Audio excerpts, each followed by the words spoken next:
મેઘરજ પોલીસને ઊંડવા ચેકપોસ્ટ પર મોટી સફળતા મળી છે. પોલીસે પિકઅપ ડાલના પેકેટની અંદર બનાવેલા ગુપ્તખાનામાંથી વિદેશી દારૂનો જથ્થો જપ્ત કર્યો છે.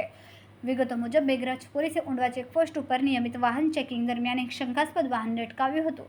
વાહનનું કાળજીપૂર્વક નિરીક્ષણ કરતા પોલીસે જોયું કે પિકઅપ ડાલના થેલામાં ગુપ્તખાના બનાવવામાં આવ્યા હતા. એમાંથી વિદેશી દારૂની મોટી સંખ્યામાં બોટલો મળી આવી હતી. આ રેડમાં પોલીસે કુલ 3 લાખથી વધુનો કિંમતનો વિદેશી દારૂ કબજે કર્યો છે. સાથે જ વાહન સહિતનો સમગ્ર મુદ્દામાલ ગણીએ તો અંદાજે ₹10 લાખથી વધુનો માલ જપ્ત કરવામાં આવ્યો છે.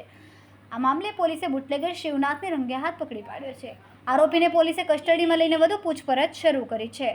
પ્રાથમિક તપાસમાં સામે આવ્યું કે આરોપી આ વિદેશી દારૂને રાજ્યની અંદર પુરવઠો કરવા લઈ જઈ રહ્યો હતો.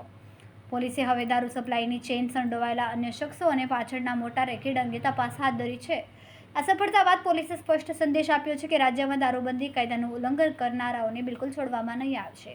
ઊંડવા ચેકપોસ્ટ પર મેઘરજ પોલીસની આ કાર્યવાહીથી બુટલેગરોમાં હડકંપ મચી ગયો છે અને લોકોમાં પોલીસની કામગીરીની પ્રશંસા થઈ રહી છે. રિપોર્ટર જયદીપ ભાટિયા, અરવલ્લી.